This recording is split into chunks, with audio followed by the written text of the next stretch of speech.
رسول الله سلام عليك يا رفيع الشمال.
Bapak-bapak, saudara-saudara kaum muslimin dan jemaah Jumat yang kami hormati, selanjutnya kami sampaikan sebagaimana biasa. Setiap petang Senin malam Selasa kita di masjid ini mengadakan wirid kajian rutin mingguan. Adapun yang akan memberikan ataupun pemateri untuk wirid rutin mingguan minggu kedua September 2022, insyaallah disampaikan oleh Al-Ustaz Dr. Haji Muhammad Fahari AG. Bersama ini kami dari pengurus mengajak mengimbau kepada seluruh jemaah kaum muslimin dan muslimat, mari kita hadiri wirid rutin pengajian mingguan yang kita laksanakan di masjid raya kita ini. Atas perhatian terlebih lagi kehadirannya, kami ucapkan ribuan terima kasih. Akhir sebagai pelaksana salat Jumat kita pada kesempatan siang hari ini, yang bertindak sebagai khatib dari DPD FPI Kota Pekanbaru, yakni Al-Ustaz Muhammad Yusuf SH. Beliau sudah berada di tengah-tengah kita. Kita ucapkan ribuan terima kasih. Adapun yang bertindak sebagai imam setempat dan Bilal, kami serahkan kepada Ustaz Edo Waktu. Waktu sudah masuk pukul 12:15 menit. Kita susah kurang setengah menit ke depan. Terakhir kami mengajak mengimbau kepada kita yang telah hadir, karena masih banyak saf yang kosong atau terputus. Mari kita rapatkan saf kita. Kita luruskan sebelum khatib naik. Demikian yang dapat kami sampaikan. Terima kasih atas segala perhatian. Lebih dan kurang kami mohon maaf. Billahi taufiq wal hidayah. Assalamualaikum warahmatullahi wabarakatuh. Assalamualaikum warahmatullahi wabarakatuh.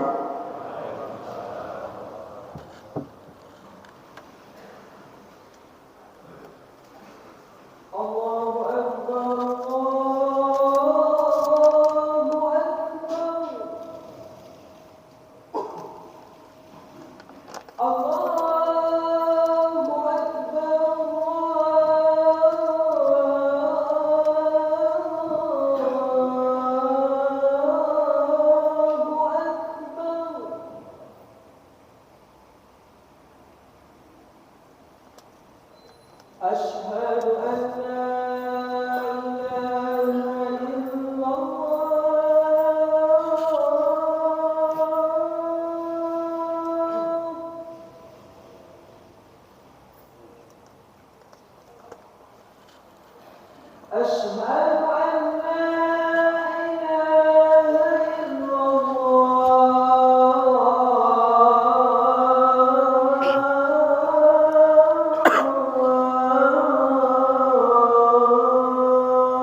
Alhamdulillahi Rabbil Alamin,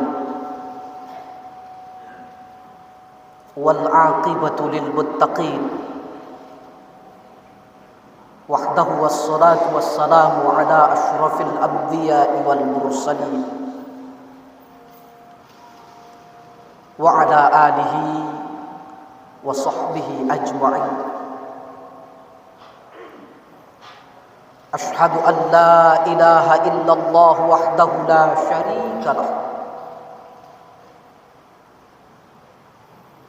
وأشهد أن محمدا عبده ورسوله الذي لا نبي بعده. اللهم صل وسلم على سيدنا محمد وعلى آله وصحبه أجمعين. أما بعد، فيا أيها الحاضرون اتقوا الله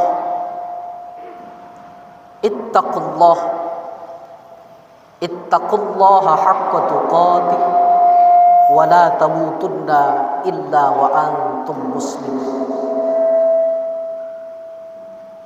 فقال الله تعالى في القرآن الكريم: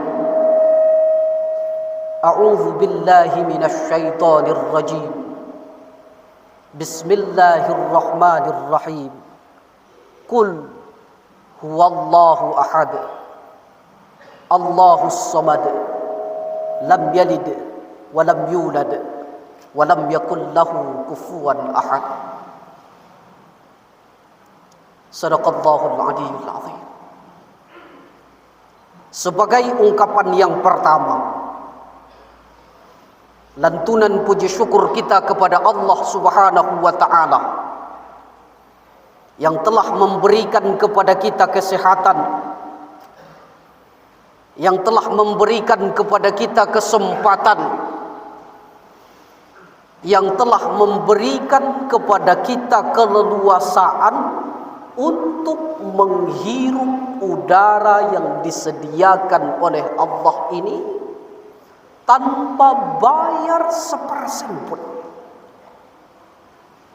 Kalau sedikit saja kita mau berpikir,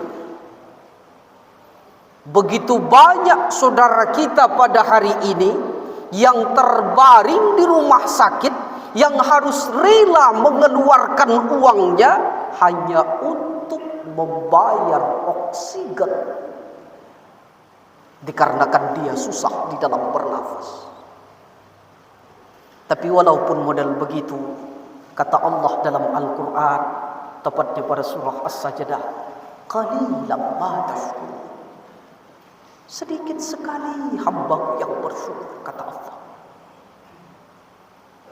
Yang kedua, kita bersolawat kepada Nabi kita besar Muhammad sallallahu alaihi wasallam sesuai dengan firman Allah Subhanahu wa taala di dalam Al-Qur'an. A'udzu billahi minasyaitonir rajim. Bismillahirrahmanirrahim. Innallaha, sesungguhnya Allah, wa malaikatahu, dan para malaikatnya, yusalluna 'alan nabi, bersolawat kepada Nabi. Ya ayyuhalladzina amanu, hei kalian-kalian yang mengaku bahwa Allah Subhanahu wa taala Tuhannya, hei kalian-kalian yang mengaku beriman, hei kalian-kalian yang mengaku bahwa tidak ada Tuhan selain Allah, sallu alaihi wa sallimu taslima. Berselawat kepada Nabi. Karena syafaat Nabi Muhammad sallallahu alaihi wasallam yang kita harapkan di hari yauma la yanfa'u malu wala banun illa man atallaha biqalbin salim.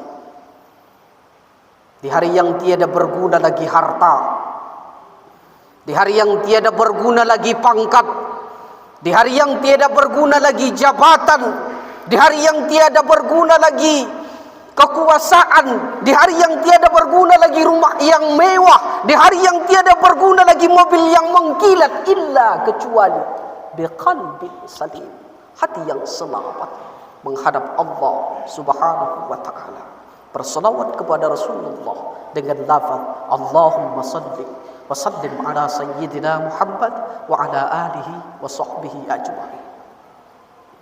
Setiap khatib naik ke atas mimbar tidak pernah lupa dan tidak pernah bosan untuk mewasiatkan kepada kita semua agar selalu meningkatkan takwa kita kepada Allah Subhanahu wa taala. Takwa dalam arti menjalankan segala perintah Allah Subhanahu wa taala dan Rasulnya, dan meninggalkan apa yang dilarang oleh Allah Subhanahu wa taala dan Rasulnya. Dengan bekal takwa ini juga kita bisa menggapai kebahagiaan mulai dari dunia ini sampai ke akhirat kelak. Bahkan di dalam surah Al-Baqarah kata Allah Subhanahu wa taala, "Wa tazawwadu fa inna khairaz zadi taqwa." Kalaulah ini dibahasakan dengan bahasa kita, seolah-olah Allah Subhanahu wa taala mengatakan kepada kita dengan lembut, kata Allah, "Hei hambaku," kata Allah, "perbanyak bekalmu ya hambaku, tapi ingat hambaku, fa inna khairaz zadi taqwa." Sebaik-baik bekal adalah takwa kepada Allah Subhanahu wa taala. Hamba Allah yang dimuliakan oleh Allah Subhanahu wa taala. Manusia sebagai khalifah di muka bumi, itu adalah judul yang sudah ditetapkan oleh MDI Kota Pekanbaru. Hamba Allah yang dimuliakan oleh Allah Subhanahu wa taala. Di dalam Al-Qur'an, tepatnya pada surah Al-Baqarah ayat yang ke-30, Allah Subhanahu wa taala mengatakan ketika berdialog dengan para malaikat, kata Allah Subhanahu wa taala, bismillahirrahmanirrahim, wa idz qala rabbuka lil malaikati inni ja'ilun fil ardi khalifah qalu ataj'alu fiha man yufsidu fiha wa yasfiku ad-dima wa nahnu nusabbihu bihamdika wa nuqaddisu lak qala inni a'lamu ma la ta'lamun. Ketika Allah Subhanahu wa taala ingin menciptakan khalifah, ingin menciptakan manusia, ingin menciptakan Nabi kita Adam alaihi salam di muka bumi, wa idz qala rabbuka lil malaikati inni ja'ilun fil ardi khalifah.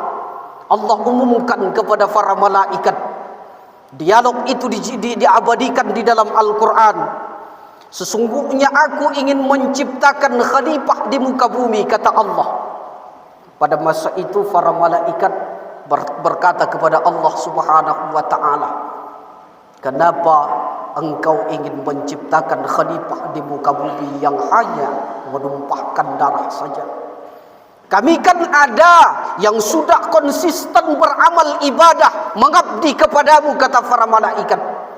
Akhir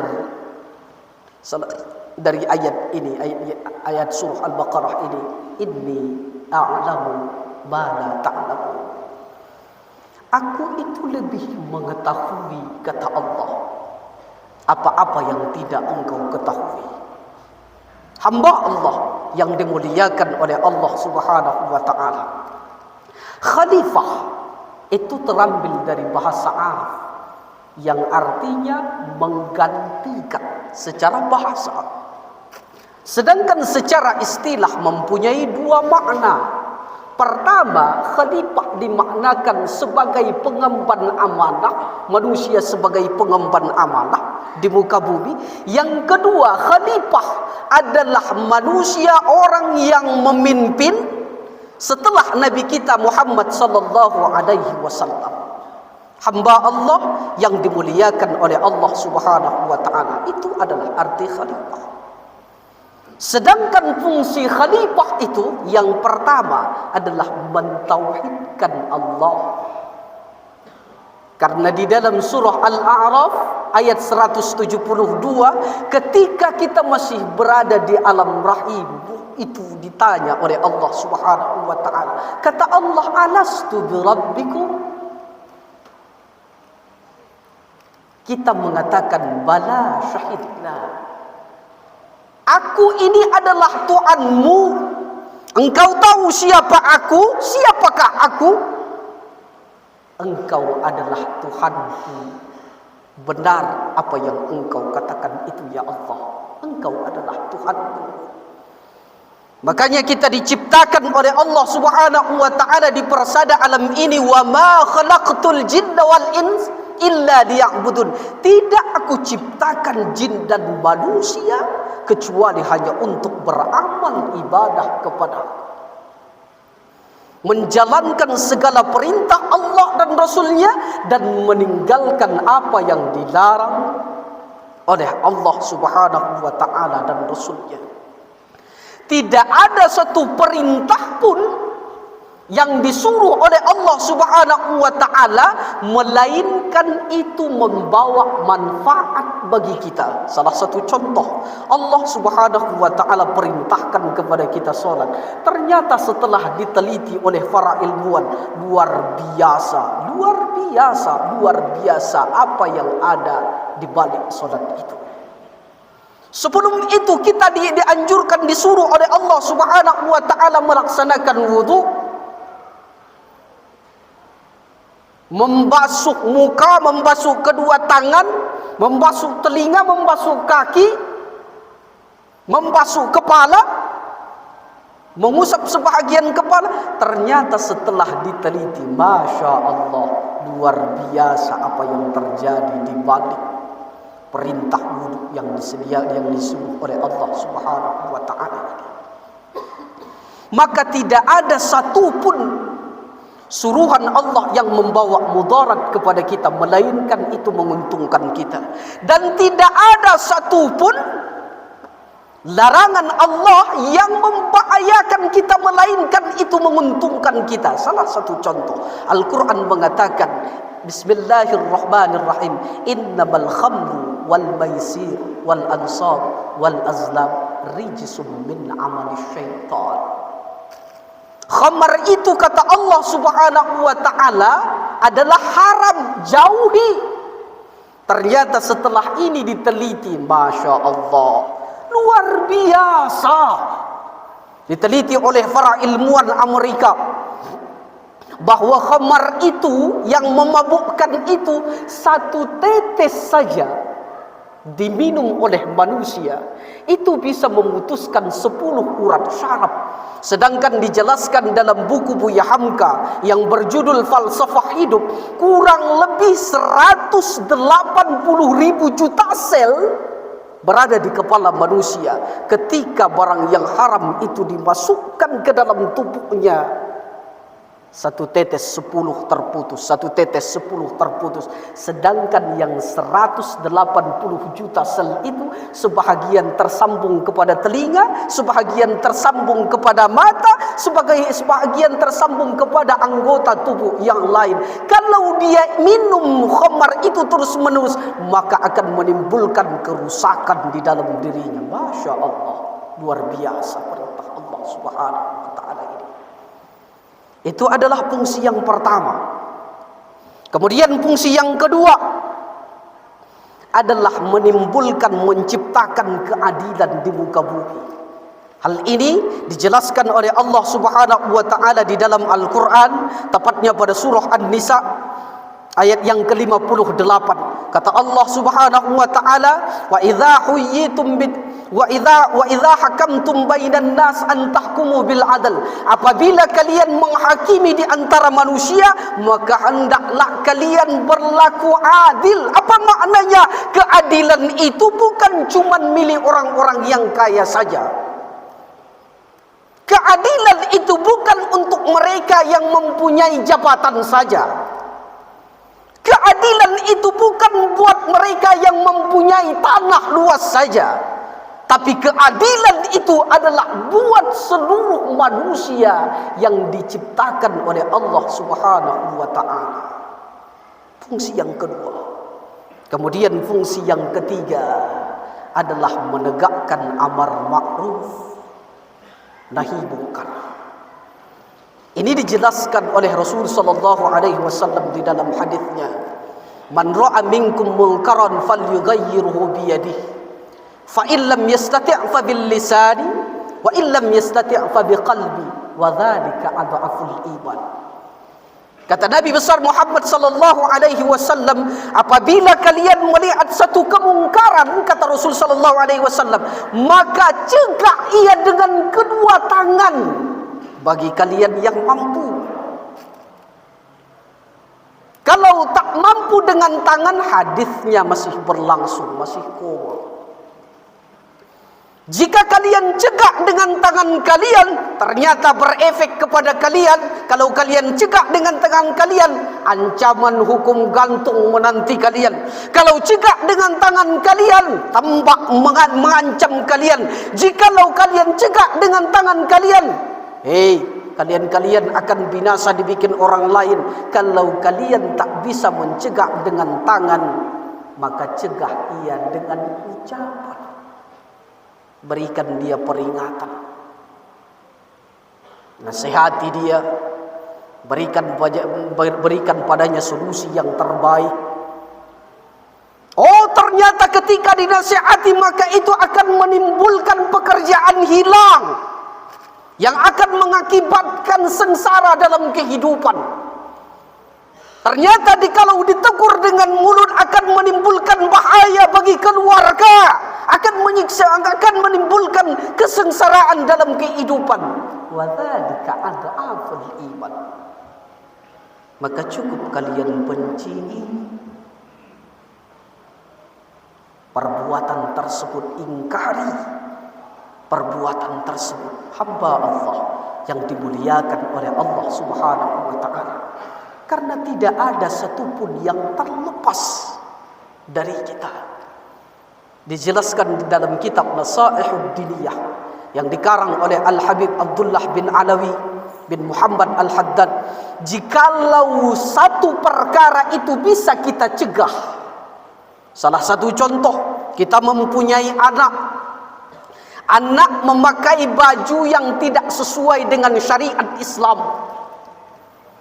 Kemudian kita sebagai orang tua mempunyai hak dan tidak berefek bagi kita, dan itu dalam tanggung jawab kita. Tapi kita tak ingatkan, wahai anakku tersayang, engkau sudah dewasa nak. Pakaian yang model begini tak dibolehkan dalam agama Islam. Kata Imam Al-Haddad, bagi mereka yang membiarkan, sekali lagi, bagi mereka yang membiarkan, sekali lagi, bagi mereka yang membiarkan kemungkaran itu terjadi, sedangkan dia bisa untuk mencegahnya, maka dia ikut andil dosa yang dilakukan oleh perbuatan maksiat tersebut. Hamba Allah yang dimuliakan oleh Allah Subhanahu wa ta'ala. Karena dijelaskan dalam kitab Abi Jamrah, kullukum ra'in wa kullukum mas'ulun an ra'iyatihi. Setiap kita adalah pemimpin, pemimpin dalam keluarga, pemimpin dalam RT, pemimpin dalam RW, pemimpin dalam wali kota, pemimpin dalam provinsi, pemimpin dalam negara. Itu diminta pertanggungjawaban. Ingat, kita khalifah di muka bumi ini yang akan dipertanggungjawabkan di hadapan Allah Subhanahu wa ta'ala.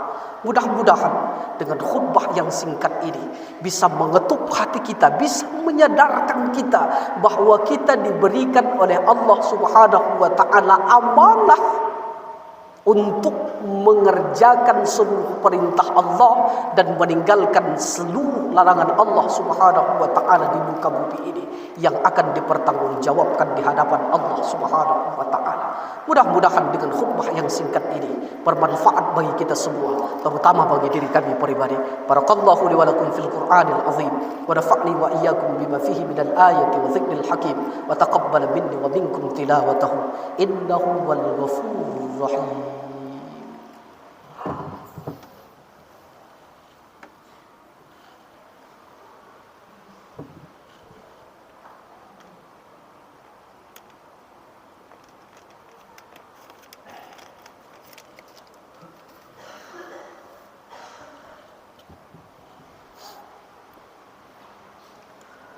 Alhamdulillah, alhamdulillah hamdan katsiran kama amar.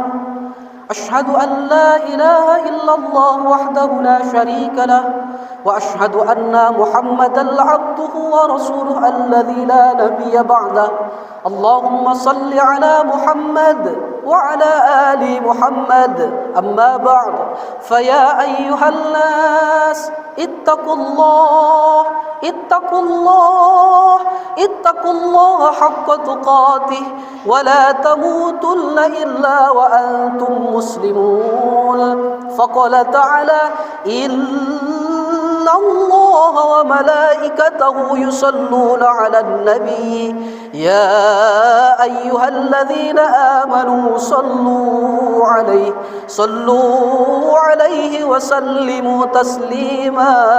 اللهم صل على محمد وعلى آل محمد كما صليت على إبراهيم وعلى آل إبراهيم وبارك على محمد وعلى آل محمد كما باركت على إبراهيم وعلى آل إبراهيم في العالمين إنك حميد مجيد. اللهم اغفر للمسلمين والمسلمات والمؤمنين والمؤمنات الأحياء منهم والأموات برحمتك يا أرحم الراحمين. اللهم اغفر لنا ذنوبنا ولوالدينا وارحمهما كما ربيانا صغيرا ولجميع المسلمين والمسلمات والمؤمنين والمؤمنات الأحياء منهم والأموات برحمتك يا أرحم الراحمين. اللهم طهر قلوبنا من النفاق. Ya Allah, bersihkanlah hati kami semua daripada sifat orang-orang yang munafik.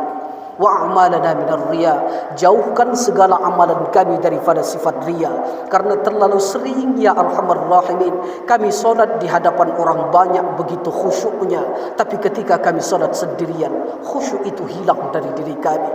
Begitu sering ya arhamar rahimin kami memberikan sedekah infak di hadapan orang banyak kelihatan ikhlas, tapi itu bukan keikhlasan ya arhamar rahimin. Kami hanya mengharapkan disebut sebagai orang-orang yang dermawan ya arhamar rahimin. Ya arhamar rahimin, maafkan seluruh kekhilaf kami ya Allah, maafkan seluruh kesalahan kami ya arhamar rahimin. Rabbana hab lana min azwajina wa dhurriyyatina qurrata a'yun waj'alna lil muttaqina imama. Rabbana atina fid dunya hasanah wa fil akhirati hasanah wa qina adzaban nar. Ibadallah, innallaha ya'muru bil adli wal ihsan wa ita'i dzil qurba wa yanha 'anil fahsya'i wal munkar wal baghi يعظكم لعلكم تذكرون ولذكر الله أكبر. أقيموا الصلاة.